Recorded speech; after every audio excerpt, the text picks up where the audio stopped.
sempat bertemu dengan ayahnya Vidi ya, Mas Hari ya, Harikis ya, sudah menceritakan banyak hal. Tapi dari awal sebelum pun saya mendapatkan informasi yang banyak, saya sudah melihat ada sesuatu yang janggal gitu. Jadi dari narasi yang dibangun, kemudian bukti-bukti yang di-reveal, ini sebenarnya lebih relevan kalau yang digugat itu sebenarnya mechanical rights gitu, bukan performing rights.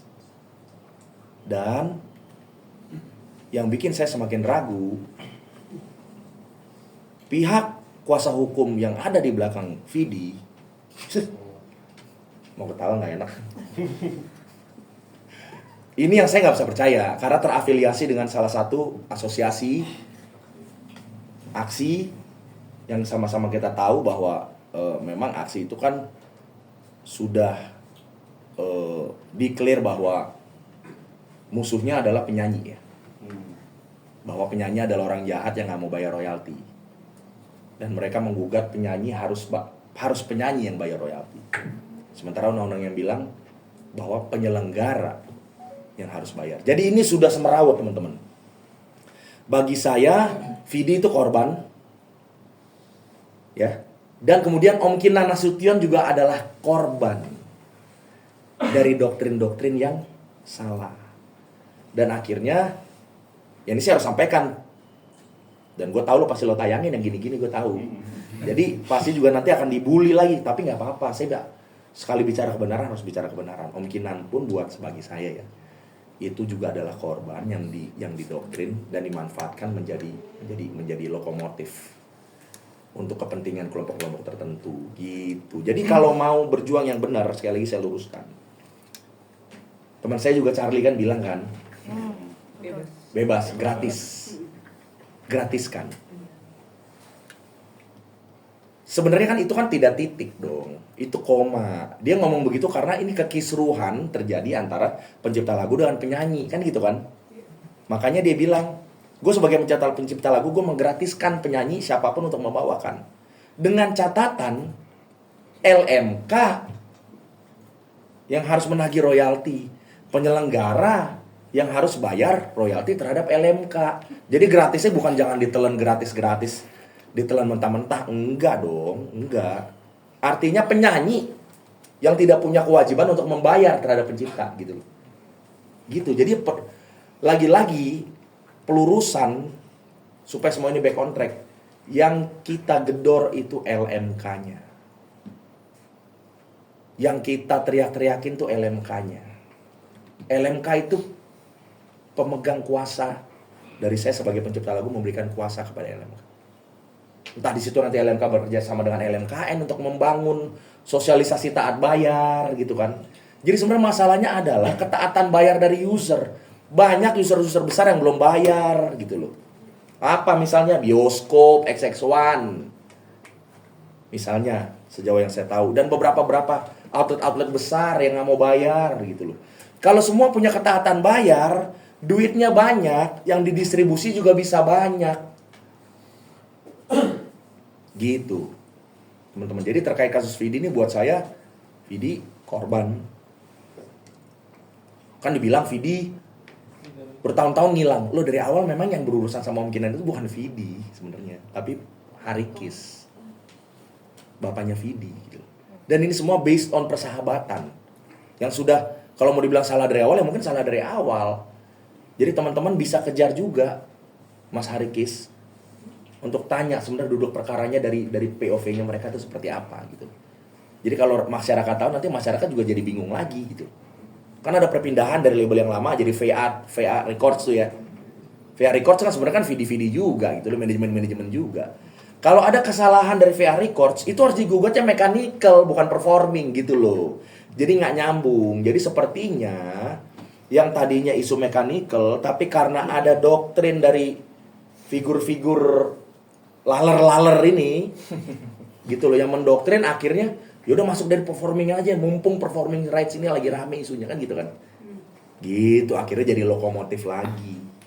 Bung, berarti penyitaan rumah yang diminta itu apakah termasuk doktrin menurut Bung? Oh ya jelas dong. Itu kan semua kan saran dan gagasan dari kuasa hukum pasti. Saya kan dengerin mereka gitu kan. Sebagai kuasa hukum saya gitu. Itu pasti. Loh, Om Kinan sama Mas Hari itu bersahabat kental. Ini dari info yang saya yang saya dapat ya. Saya sampaikan aja. Saling support satu sama lain untuk jangka waktu yang cukup lama di masa lalu gitu. Dan sampai terakhir Vidi menikah juga Om Kinan masih diundang informasinya. Semua foto-foto dikirimkan ke saya, tapi kan saya nggak mau bicara karena teman-teman tanya. Sekalian saya buka nih, gitu biar nih bergulir informasi yang baru. Gitu jadi nggak mungkin lah kalau nggak masuk angin Om Kinan melakukan ini tuh nggak mungkin, gitu teman-teman. Ya, jadi Om Kinan, Vidi semua itu adalah korban bagi saya. Tapi ada aktor di balik itu bang ya? Kan tadi gue udah bilang aktor. Oke. Berarti enggak dong, itu melekat. Misalnya gini, kalau lo mau nyanyi lagu Tanya Hati lagu gue, kalau lo nggak minta izin gue dan lagu itu ada di Spotify, lagu itu ada di YouTube, oh itu bisa dituntut. Lo mau tuntut juga, minta nyawa juga nggak apa-apa. Istilahnya gitu loh. Kalau mechanical rights. Tapi kalau performing rights itu sudah jelas undang-undangnya bilang yang harus bayar royalti itu penyelenggara. Iya, bukan artisnya. Bukan artis. Jadi kalau pencipta mau meminta haknya kemana? Ke penyelenggara dong. Iya dong. Lo nanya keren, jawab nggak nyampe. Bang, Harus minta ke penyelenggara. Karayan berarti undang-undang kita tuh harus diperbaiki dong karena kan Enggak. seperti apa? Interpretasi orang-orang jahat ini yang jangan diliarkan. Oh. Karena gini loh, pengacara-pengacara ini kan mereka kan bukan pelaku musik. Mereka nggak ngerti sense of karya cipta itu, nggak ngerti bahwa karya cipta itu dibuat undang-undangnya dibuat awalnya adalah untuk kepentingan-kepentingan yang menyangkut pelaku musik, stakeholder dan lain-lain. Nah, ketika pengacara-pengacara kayak beliau-beliau ini kan tugasnya kan hanya melihat celah dari kelemahan undang-undang ya. Nah, seperti undang-undang ada yang bilang bahwa orang atau badan hukum yang harus bayar. Orang atau badan hukum dari awal dirumuskan itu sebenarnya itu IO. Kan IO bisa orang, bisa badan hukum kan. Kan gak selamanya berbadan hukum IO gitu loh. Tapi yang bikin undang-undang itu nggak tahu bahwa di kemudian hari ini bisa dimanfaatkan menjadi sebuah celah gitu loh. Dan siapa yang memanfaatkan? Bukan orang musik. Pengacara-pengacara lapar. Tafsiran mereka Dengan tafsiran-tafsiran mereka gitu. Nah ini kan juga melebar ya ke musik dangdut, juga ada seorang penyanyi dangdut yang ikut digugat juga. Ya kalau itu sepertinya, kalau kasus itu sepertinya mechanical. Dia sudah benar Kalau mechanical berarti pencipta sudah benar. walaupun yang mengunggah juga di dalam YouTube itu bukan dari akun performingnya atau bagaimana, itu kan individual gitu. Ya makanya kalau ada kesalahan, kalau ada salah aiming kan berarti tinggal dibuktikan aja kan. Gitu berarti yang dituntut harusnya jangan penyanyinya tapi yang mengunggah gitu. Tapi spiritnya sudah benar gitu. Iya, bahwa mechanical itu adalah hak pencipta 100% untuk mengambil langkah menuntut. Tapi kalau ke penyanyi salah alamat ya. Kalau menggugatnya ke penyanyi gitu ya. Kalau performing rights. Kalau mechanical bang? Kalau mechanical nggak masalah ke penyanyinya. Kalau penyanyi kan pasti terwakil oleh label kan, berarti labelnya. Itu. Tapi kalau performing rights, lagu itu dibawakan secara live dimanapun, itu yang harus dikejar itu penyelenggara, IO-nya dan LMK-nya. Kenapa bisa memberikan izin kalau izin itu belum ada? Kenapa acara itu bisa berlangsung gitu?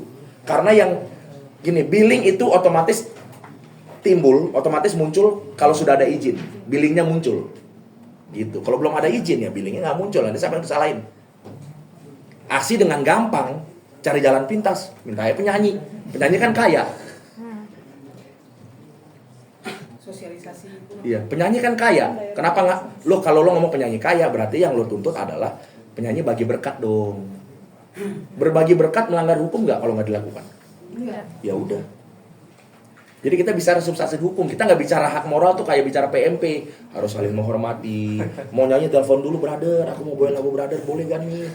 Aduh makasih banget lagunya, nggak gitu. Oke? Thank you.